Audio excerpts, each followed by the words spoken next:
오늘은 본문의 말씀을 통하여 권태기를 극복합시다라는 주제로 말씀을 나누도록 하겠습니다.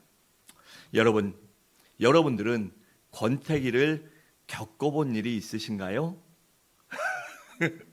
손 안 드셔도 돼요. 안 겪어본 사람이 아마 없을 것입니다. 왜냐하면 이 권태기는 누구에게나 찾아오기 때문입니다.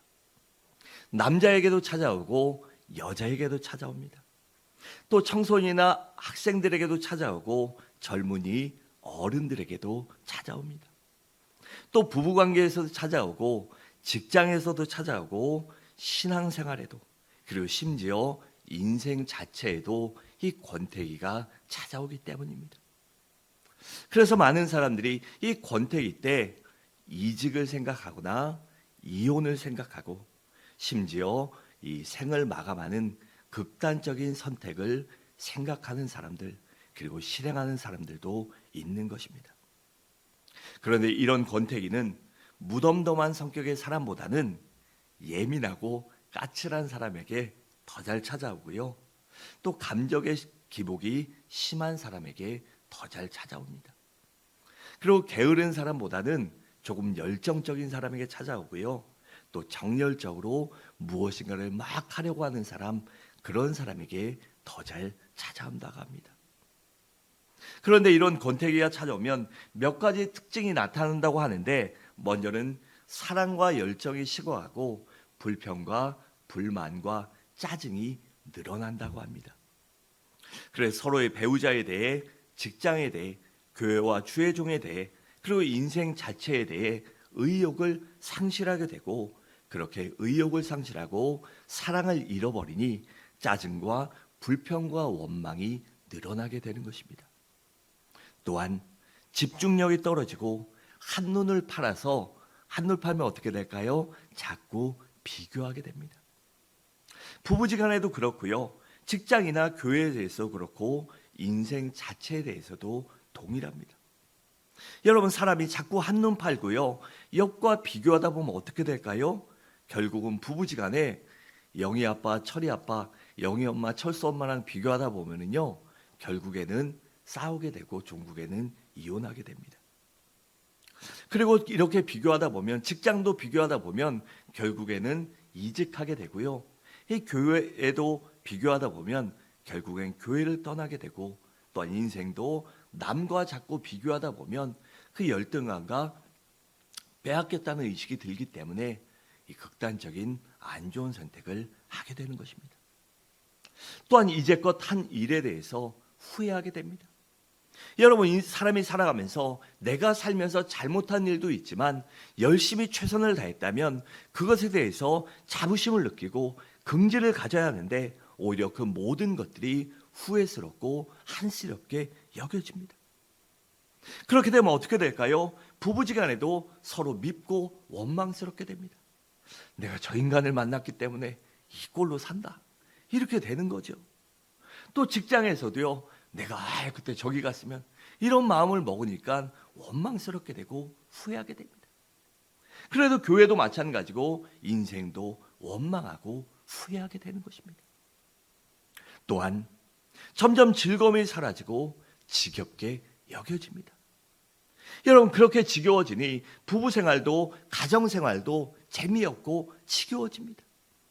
그리고 직장과 교회생활도 지겨워지니 어떻게 될까요? 부담스러워지고요, 가기 싫어집니다. 또 산다는 것 자체가, 숨 쉰다는 것 자체가 괴롭고 불편하게 여겨져요. 그렇다면 우리가 이러한 것을 느낀다면 반드시 치료해봐야 될 권태기임을 잊지 마시기 바랍니다. 또한 점점 관심과 호기심이 사라지고 무덤덤하게 됩니다. 여러분, 지루하시니까 제가 농을 할게요. 못하는 농을. 이 잡은 고개는 뭐 안 준다고 그러죠? 미끼 안 준다고 하잖아요. 그렇게 됩니다. 그러다 보면 서로에 대해서 호기심이 없어지고 관심이 작아지면 어떻게 됩니까? 더 신경을 덜 쓰게 되죠. 이 부부지간도 마찬가지고 직장과 교회도 마찬가지입니다.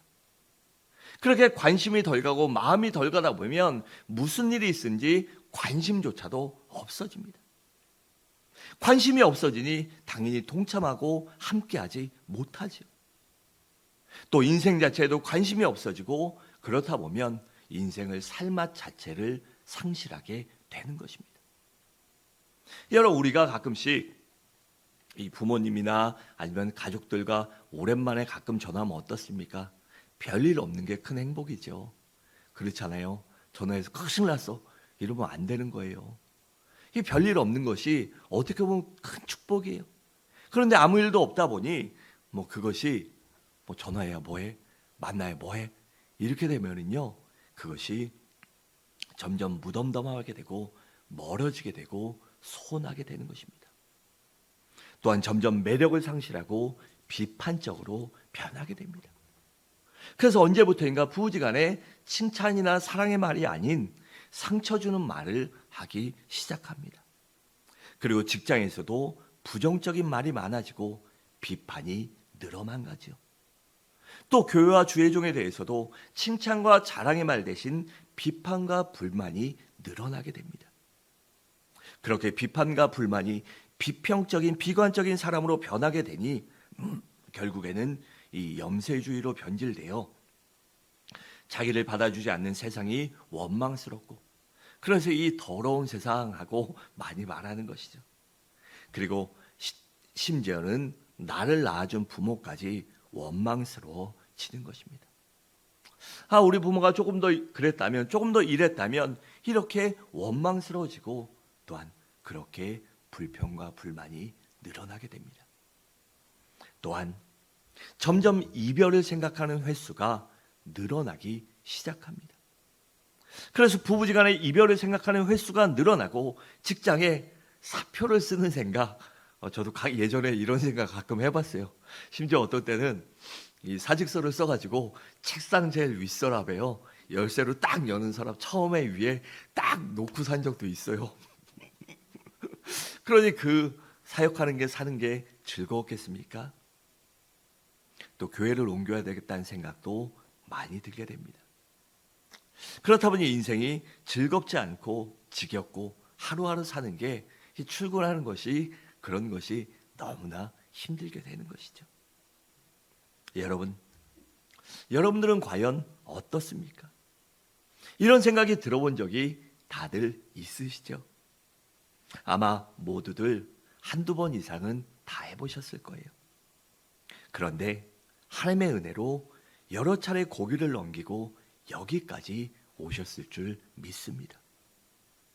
아니, 어떤 사람은 하나님의 은혜가 있음에도 불구하고 이 권태기의 고비를 넘기지 못해 후회하거나 힘들어하는 분들도 계실 것입니다.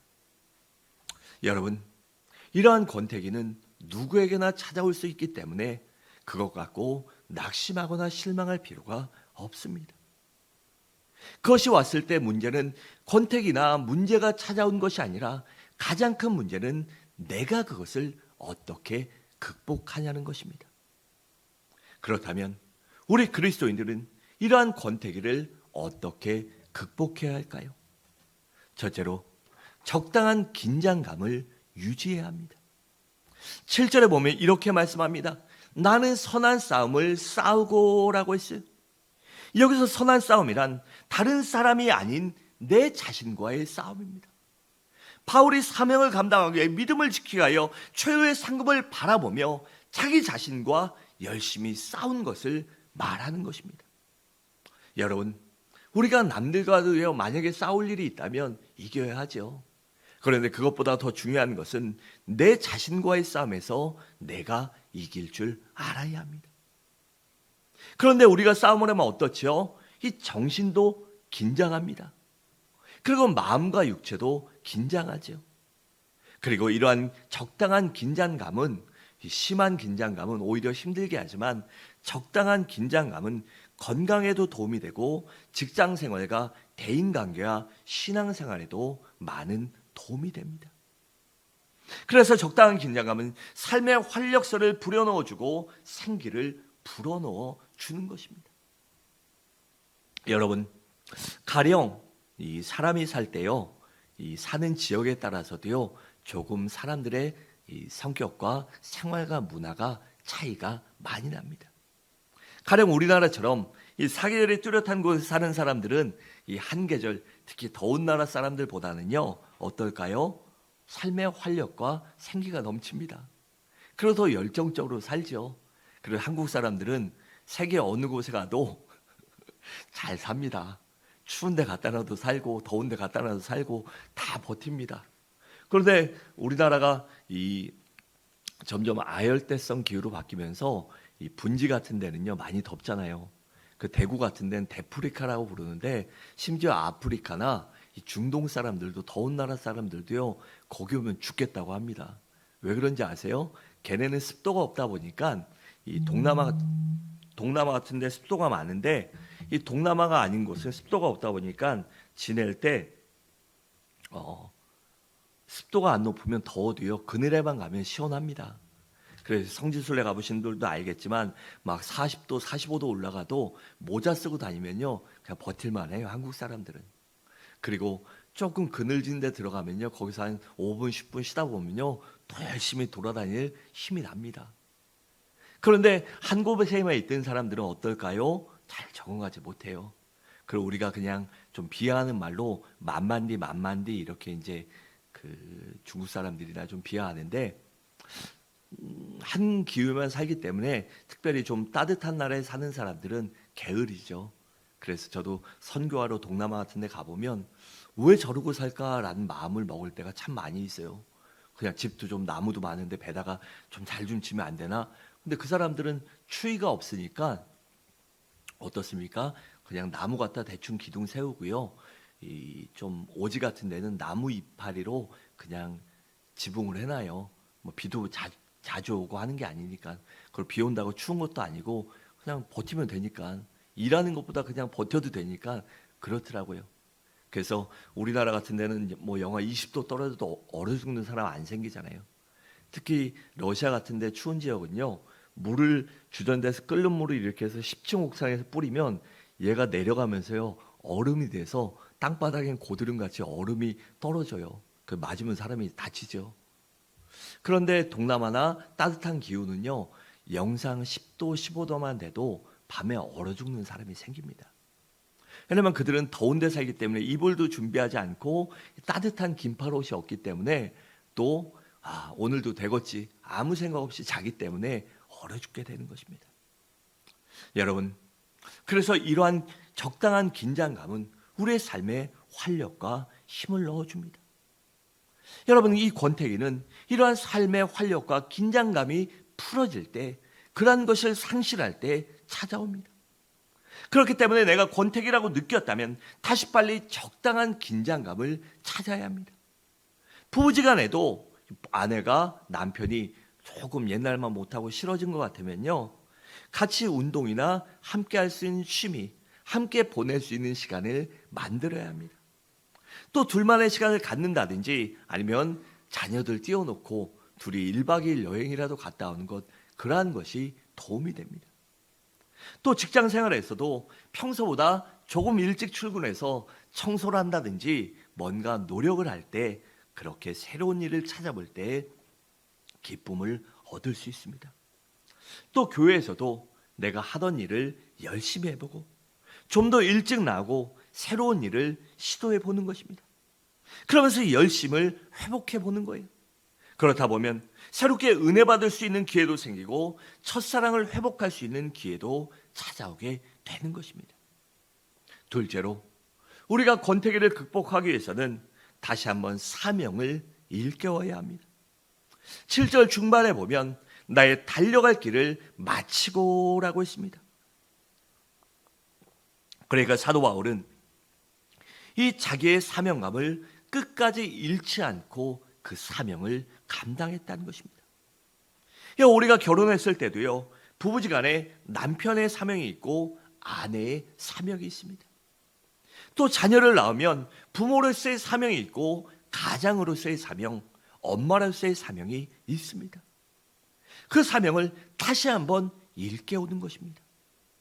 그럴 때 그 사명을 일깨울 때 우리가 삶의 생기와 활력을 얻을 수 있고 권태기를 극복할 수 있습니다.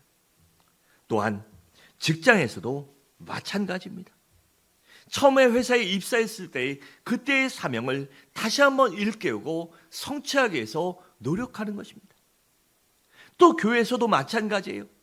여러분, 우리는 교회 신앙생활 하다 보면 다 직분이나 어떤 사명을 맡습니다. 그런데 그것을 바른 사명을 다시 한번 회복하는 것, 그래서 그 사명에 열심을 내보고 또한 내가 할 일이 없는지 찾아보고 열심히 감당하는 것입니다. 그러면 틀림없이 신앙도 회복되고 교회도 사랑하게 되고 또한 권태기에서 벗어날 수 있습니다.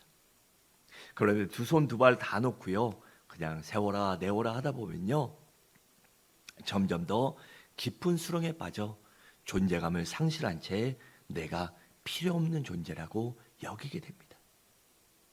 그러다 결국은 떠나서 교회도 제대로 정하지 못하는 터덜이 교인, 터덜이 신앙이 되고 마는 것입니다. 여러분, 인생도 마찬가지입니다. 여러분, 봄에 우리 교회 나가면 이쁘잖아요. 지금 목련도 피었고 동백도 피었고 하는데요, 그 꽃들이요, 물 주지 않아도 핍니다. 그리고 그 동백꽃이 꽃을 피지 않으면 어떡할까요? 매버립니다. 재작년 겨울에 그 동백 사택 앞에 있는 동백나무가 이 밑에서 나와서 두 줄기가 있는데, 한 줄기는 잎사귀도 피고 한 줄기는 꽃도 피는데 하나가 갈라지면서 얼었나 봐요. 그래서 작년 가을까지도 아무것도 이파리도 나오지 않아요. 어떻게 했을까요? 그 부분만 잘라버렸습니다. 여러분, 꽃도요, 꽃 피는 사명이 있습니다. 공중에 나는 새들도요, 새들의 사명이 있고 물에 다니는 물고기들도 그들만의 사명이 있습니다. 여러분, 그래서 그 사명을 사명대로 살 때 바로 존재 가치가 있기 때문에 우리도 그러한 사명을 되찾을 줄 알아야 합니다. 여러분, 꽃들도 사명이 있고 물고기도 사명이 있고 하다못해 곤충들도 자신들의 사명이 있는데, 왜 만물의 영장이요, 만물을 다스리고 정복하라고 만드신 우리 사람에게 왜 사명이 없겠습니까? 여러분, 내가 지금 사명이 무엇인지 모르고 내가 왜 사는지 모르고 그렇게 아픔과 눈물을 흘리고 있다면, 여러분들 사회복지시설이나 이 중증 장애인 시설을, 그리고 고아원이나 양로원 등을 찾아가 보십시오. 그러면 다시 한번 내가 얼마나 행복한 존재인지, 내가 얼마나 사랑받는 존재인지를 깨닫고, 내가 지금껏 사는 것도 힘들고 어려울지라도 그것이 하나님의 축복임을, 은혜임을 깨닫게 될 것입니다. 셋째로, 우리가 권태기를 극복하기 위해서는 분명한 목표를 세워야 합니다. 우리 8절을 함께 읽겠습니다. 시작.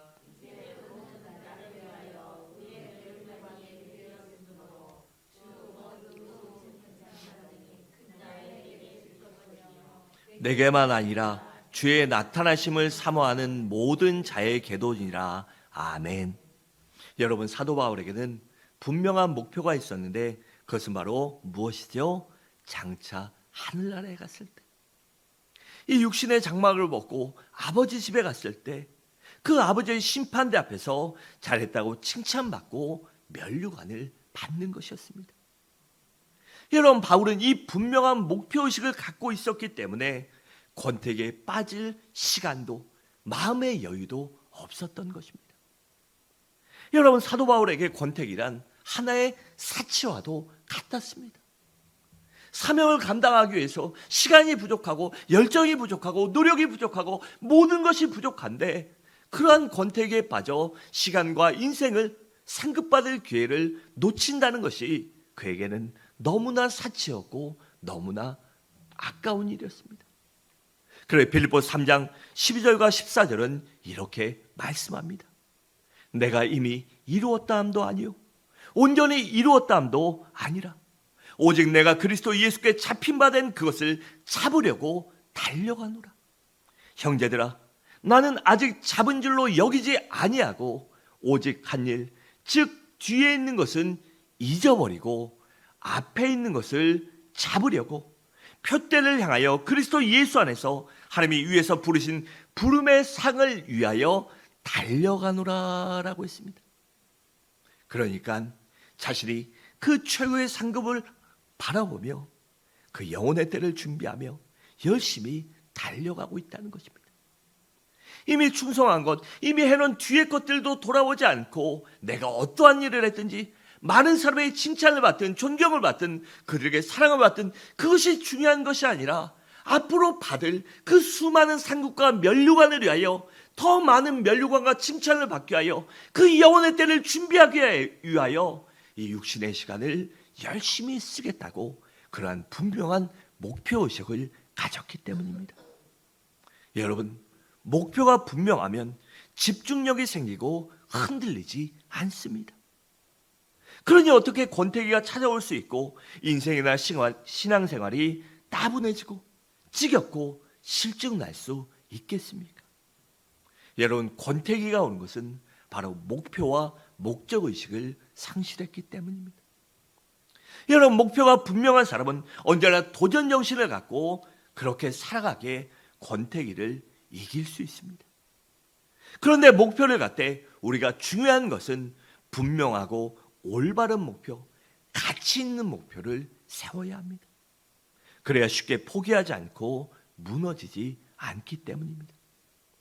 대개 가치 없는 것을 목표로 삼기 때문에 쉽게 실망하고 권태기에 빠지는 것입니다. 가끔씩 아이들이랑요, 저는 많은 얘기를 합니다. 그래서 아내는 없을 때 뭐 이성 얘기도 하고요, 뭐 물질 얘기도 하고, 아이들과 특히 큰 아이는 이제 좀 커다 보니까 많은 얘기를 합니다. 요새 여러분들 그 애들 현실을 알면요, 깜짝 놀라실 겁니다. 깜짝 놀랍니다. 우리 자랄 세대랑요, 아이들 차원이 틀려요. 그때는 진짜 반에서 노는 애들, 까불까불한 애들만 하는 것들을요, 요새 애들은요 그냥 자유롭게 합니다. 많은 애들이 그 뭐 술 먹고 담배 피고 뭐 이런 거 많이 해요. 공부 좀 안 하고 좀 이런 학교 가면 거의 반 이상이 합니다. 반 이상이. 그리고 한두 번 접한 애들은 거의 다 접하고요. 그 외의 것들도 많이 합니다. 그래서 그런 얘기를 많이 하는데, 아이가 뭐 그래요. 제가 대전에 이제 좀 오래 살고 거기서 이제 사춘기를 보내고 왔다 보니까 거기 친구들이랑 얘기하고 막 연락하는데, 저희 살던 아파트가요, 제가 살 때 한 2억 정도였는데 팔 때 조금 올랐었는데 그게 한 8억까지 올라갔었대요. 한 7억 된대요. 그래서 아이가 막 아빠 그거 안 팔았으면 안 팔았으면 그런 얘기해요. 이제는 거기 못 가겠네. 못 가. 근데 하나님이 더 좋은 거 주실 거야. 이 얘기를 해요. 그런 얘기를 해요. 근데 만약에 생각해 보세요. 물질의 목표를 갖고 내가 10억만 모으겠다 하면 10억까지면 행복할까요? 전혀 행복하지 않습니다. 저희 친척분 중에도 이 사업을 해서 돈을 많이 번 분이 있어요. 그래서 한 10몇 년 전에 그때 당시 한 재산이 150억 됐어요. 150억. 엄청나죠. 평생 먹고 살죠. 먹고 다 쓰지도 못하죠. 계속 뭐 수익이 나오니까. 근데 그분들이 쉬는 날 뭐 하는지 아십니까? 부부지간에 맨날 어디 가니까 금술 좋다. 나이 먹고도 이런 줄 알았는데 전국 팔도에 땅 보러 다녀요. 땅 보러. 전국의 땅이 그때 당시 10만 평 이상이 있었어요. 땅이. 말이 10만 평이지 뭐 임야 뭐 논밭쳐도요 적은 땅이 아닙니다. 그런데 목표를 두고 사니까요 그냥 돈 하고 살아요. 돈. 땅만 보고 돈만 보이고 적금이 늘어나고, 그래 주변에 아무도 신경 쓰지 않습니다. 가족에게 누구든지랑요 안 좋은 일을 벌일 때도 있어요. 여러분, 그래서 우리는 언제나 가치 있는 것, 아름다운 것, 하나님이 내게 주신 사명을 목표로 삼을 줄 알아야 합니다. 이 물질이나요 건강이나 세상의 명예도요 한순간 없어집니다. 하나님이 후하고 부르시면 그 모든 것들은요 일순간 없어질 수 있어요. 그런데 우리 그리스도인들이 그러한 없어지는 것, 그러한 끝나는 것에 목표를 두고 산다면 얼마나 가치 없겠습니까? 그리고 주님 앞에 갔을 때 과연 무엇라고 대답하시겠습니까? 여러분, 바라건대 우리 그리스도인들은 오직 하나님께 그 영원의 때에 목표를 두고 살아가시기 바랍니다.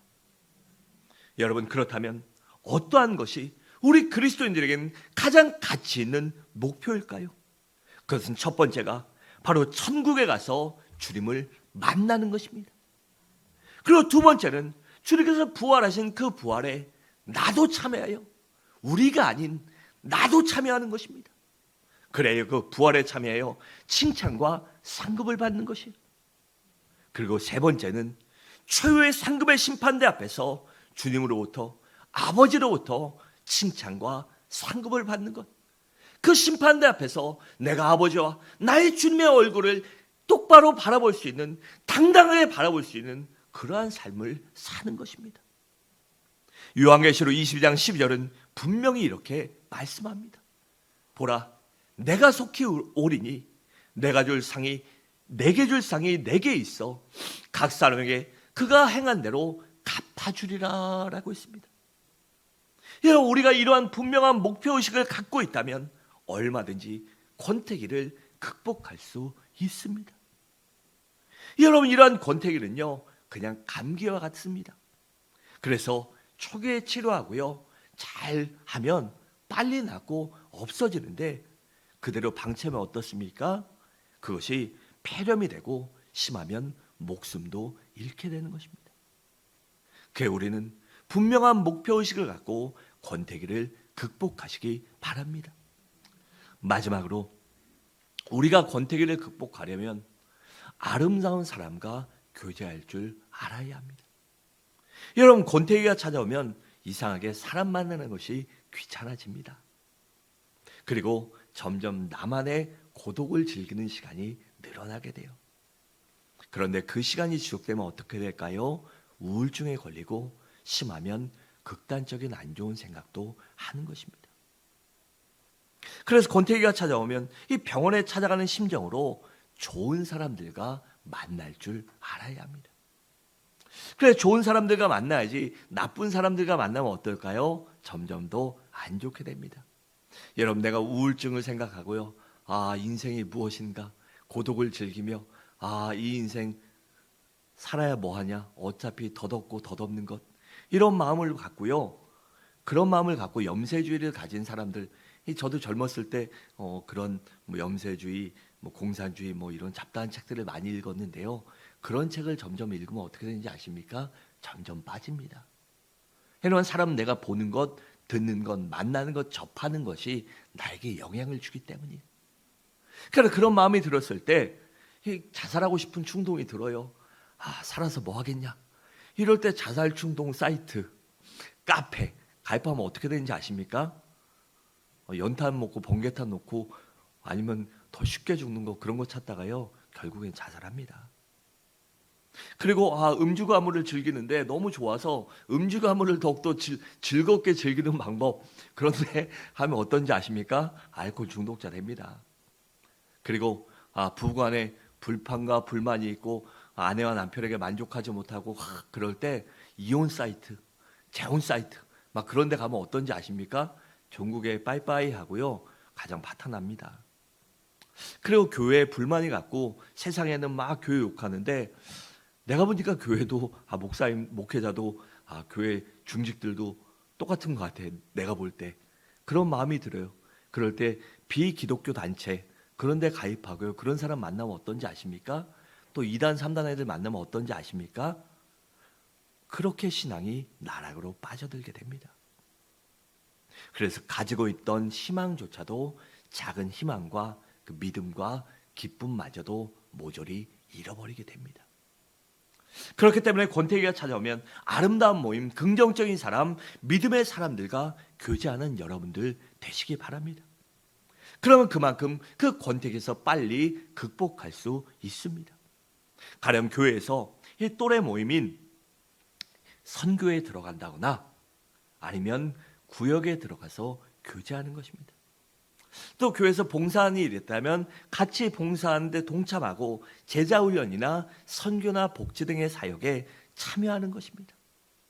그냥 가끔씩 선교원금 보낸다 이게 아니라 우리 교회가 지금은 그렇게만 하고 있는데요. 앞으로는 제 꿈은 크다고 그랬잖아요. 사람은요, 현실은 이래도 꿈은 크게 가져야 돼요. 저는 꿈이 아주 큽니다. 여러분들에게 다 말씀드리지 않았는데 정말 큽니다. 그래서 꿈을 크게 가졌는데 복지시설도 운영하고 싶고요. 장학사업, 복지사업, 구제사업, 선교사업, 우리 교회 선교사도 파송하고요. 그 교회 선교지 전적으로 지원하고 싶고요. 그런 꿈을 갖고 있어요. 반드시 될 줄 믿습니다. 왜 아멘 소리가 작으세요? 그런 일이 되면 그런 사역에도 동참하시기 바랍니다. 그래야 우리가 빨리 믿음이 더욱더 성장하고 권태기의 안 좋은 것들을 극복할 수 있기 때문입니다. 그래서 사도 바울은 7절 하반절에 믿음을 지켰으니라고 그렇게 고백한 것입니다. 그리고 히브리서 10장 23절과 25절에서 이렇게 고백합니다. 또 약속하신 이는 미쁘시니 우리가 믿는 도리의 소망을 움직이지 말며 굳게 잡고 서로 돌아보아 이 성도들끼리 돌아보며 교제하며 사랑과 선행을 격려하며 모의를 패하는 어떤 사람들의 습관같이 하지 말고 오직 권하여 그날이 가까움을 볼수록 더욱 그리하자라고 했습니다. 이렇게 서로 돌아보며 사랑과 선행을 격려하며 우리 믿음으로 일어납시다. 주님께서 반드시 도와주실 것입니다. 우리 함께 기도합시다. 우리 함께 나보다 어려운 사람, 나보다 아픈 사람들을 돌봐줍시다 라고 그렇게 서로 모이며 사랑으로 믿음으로 교제할 때 이 권태기를 극복할 수 있는 것입니다. 사랑하는 성도 여러분, 말씀을 마치도록 하겠습니다. 이런 권태기는 얼마든지 극복할 수 있는 감기와 같은 질병입니다. 그러면 우리 모두 적당한 긴장을 가지고 사명을 다시 한번 회복하며 분명한 목표와 목적의식을 갖고 아름다운 사람들과 교제하시기 바랍니다. 그리하여 권태기를 잘 극복하여 그것이 오히려 전화위복의 기회가 되는 서부중앙의 모든 성도님들 되시기를 주님의 이름으로 간절히 축원합니다.